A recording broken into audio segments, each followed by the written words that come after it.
ఈ రోజు కష్టకాలంలో కేసీఆర్ గారికి మన పార్టీకి అందరికి అండగా ఉంటున్న గౌరవనీయులు మొన్ననే నాగర్ కర్నూలు పార్లమెంట్ అభ్యర్థిగా పోటీ చేసిన శ్రీ ఆర్ఎస్ ప్రవీణ్ కుమార్ గారు, గౌరవ మాజీ శాసనసభ్యులు సోదరి హరిప్రియ నాయక్ గారు, గౌరవనీయులు మహబూబాబాద్ ముద్దుబిడ్డ మీ అందరికీ సుపరిచితులు ఎమ్మెల్సీ తక్కెళ్లపల్లి రవీందర్రావు గారు, గౌరవనీయులైన నర్సంపేట మాజీ శాసనసభ్యులు సోదరులు పెద్ది సుదర్శన్ రెడ్డి గారు, వరంగల్ మాజీ శాసనసభ్యులు సోదరులు నన్నపనేని నరేందర్ గారు, అదే మాదిరిగా గౌరవనీయులైన మా ఎంపీ గారు రాజ్యసభలో మీ అందరికీ ఆప్తుడు మహబాద్ ముద్దుబిడ్డ అన్న వద్దిరాజు రవిచంద్ర గారు, మాజీ మంత్రి రెడ్డి నాయక్ గారి పేరు చెప్పిన, ఇంకా మాజీ ఉప ముఖ్యమంత్రి గారు పెద్దలు అన్నగారు డాక్టర్ తాటికొండ రాజయ్య గారు, భూపాలపల్లి మాజీ శాసనసభ్యులు గౌరవనీయులైన గండ్ర వెంకటరమణారెడ్డి గారు, సత్తుపల్లి మాజీ శాసనసభ్యులు సీనియర్ నాయకులు అన్న సండ్ర వెంకట వీరయ్య గారు, మహబూబాబాద్ జిల్లా పరిషత్ చైర్మన్ సోదరి బిందు గారు, ఇంకా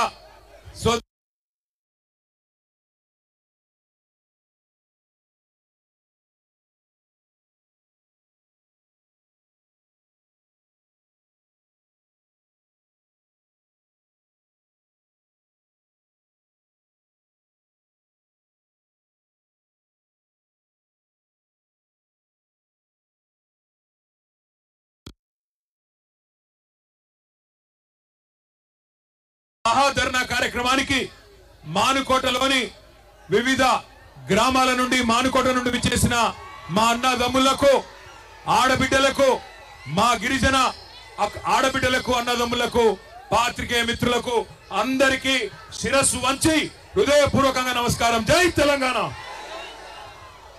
14 ఏళ్ల కిందట, సరిగ్గా 14 ఏళ్ల కిందట ఇదే మానుకోట ఆనాడు తెలంగాణ ఉద్యమంలో ఒక పెద్ద మలుపుకు కారణమైంది. ఇదే మానుకోట.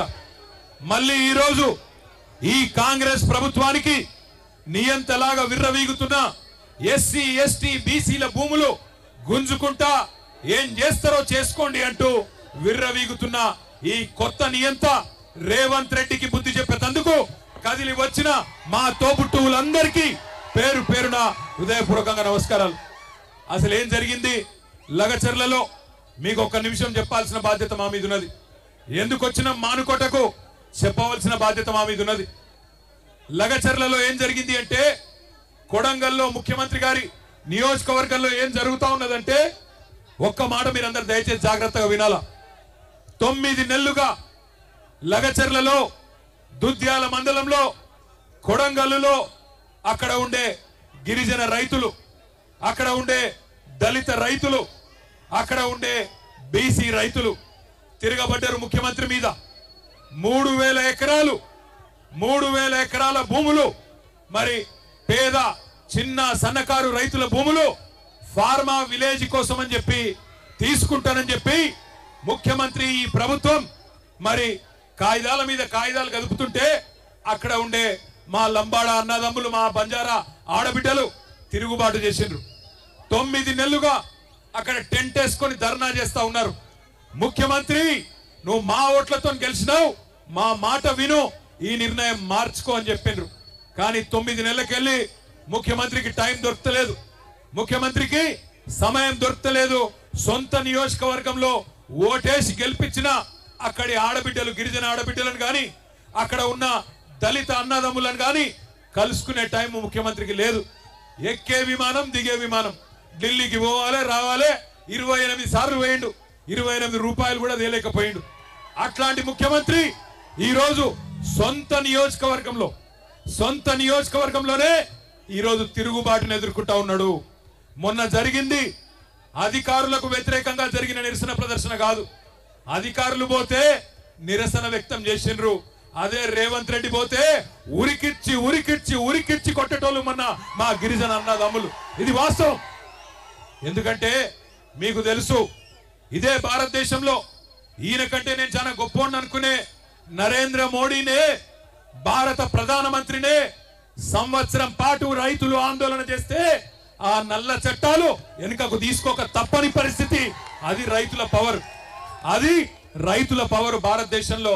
ఇలా రైతులతోనే పెట్టుకున్నాడు రేవంత్ రెడ్డి. చిన్న సన్నకారు రైతులు బక్కజిక్కిన ప్రాణాలు వాళ్ళతోని ఇలా జులుం చేసే ప్రయత్నం చేస్తా ఉన్నాడు. మమ్మల్ని అన్నాడు, మాకు డీజీపీ గారికి ఫోన్ చేస్తే మానుకోటలో ధర్నా ఉన్నది, మా గిరిజన అన్నదమ్ముల కోసం, మా గిరిజన రైతుల కోసం, మా ఆడబిడ్డల కోసం, ఎవరినైతే మీరు ఇవాళ జైల్లో పెట్టినరో 30 మంది రైతులను వాళ్లకు సంఘీభావంగా మానుకోటలో ఉండే మా బంజారా అన్నదమ్ములు కదులుతున్నారు అంటే ఆయన అంటాడు డీజీపీ గారు, అయిపోయింది కదా లగచర్ల, ఇక్కడెందుకు అంటాడు, మానుకోటలో ధర్నా ఎందుకు అంటాడు.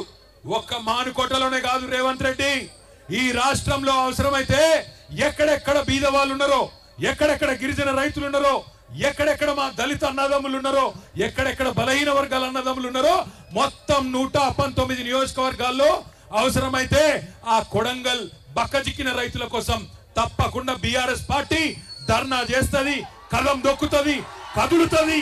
నీ ప్రభుత్వాన్ని కూకటి వేళ్లతో పెగిలించేదాకా వదిలిపెట్టమనే మాట కూడా విజ్ఞప్తి చేస్తాం.